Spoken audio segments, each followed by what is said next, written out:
Hi guys, my name is Alondra and I am the creator of Office Talk. Today I just wanted to go over on how I transfer my webtoons layout to a printed comic book file. I've printed around 2 books so far from my series and it was a lot of trial and error in the process. So I just wanted to make a video to help out any artists that are also publishing a webcomic and are wanting to transfer that over to a physical comic book.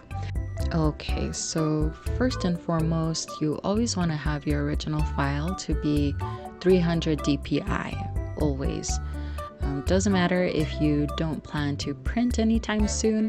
Before you start any file, it needs to be 300 dpi, because if it isn't and you try to do any of this, there is the risk that your current resolution isn't high enough to look good printed, which may cause some issues.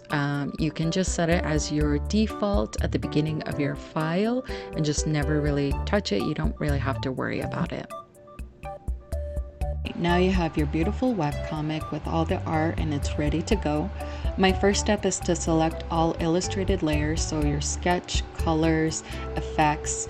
I do leave out my panel layer and I'll go into why I do that in just a little bit, but then you'll duplicate these layers. With these copied layers, create a smart object. Now your art is on one layer that can be easily copied and transferred. You would do the same with your word bubble layer and your text layer.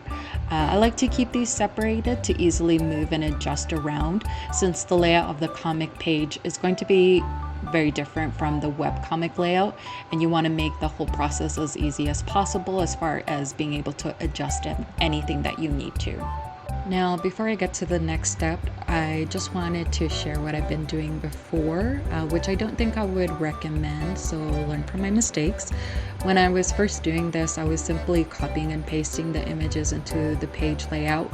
So following the bleeds that I had to use with my printer, which I use Amazon KDP, which is a whole other beast. But once I had placed the images the best I could on the page, there was a lot of gaps between my panels that I didn't know how to correct unless I redrew a lot of them, which again, that would have taken forever. So I just kept the gaps. I added my text bubbles and outlined my frames.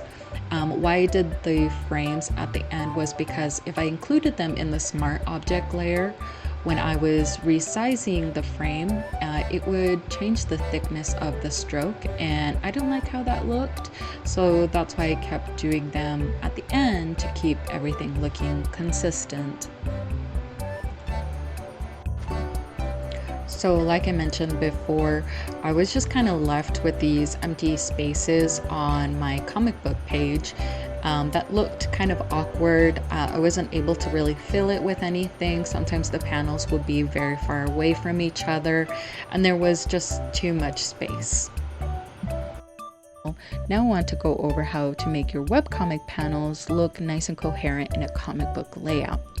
Okay, so you'll still be creating your smart objects to copy and paste.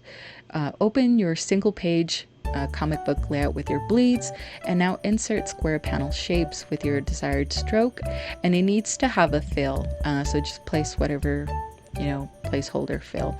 Now copy and paste your frame, and what you would do is create a clipping mask. Now just place your frame to fit the square panel, and it is going to take a little bit of adjusting, as you can kind of tell.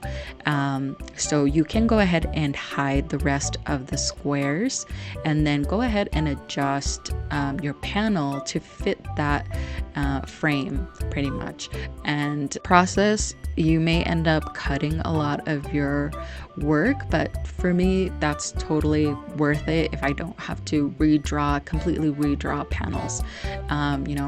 I'm totally cool with that. Then you can fill in your, you can edit the fill color to match your panel just by color selecting and making the whole panel look, coherent. Adjust it however much you want until you like it. The reason that I do the copy and paste from the webtoons is because it allows me to move around the images as much as I want to, be able to adjust it to where I feel like looks the best. And so that's why I really like this technique, and I'm happy I found out about the clipping mask. I think it makes the work a lot faster and a lot easier than what I was doing before. And there still may be some redrawing you'll have to do, but it'll be much less.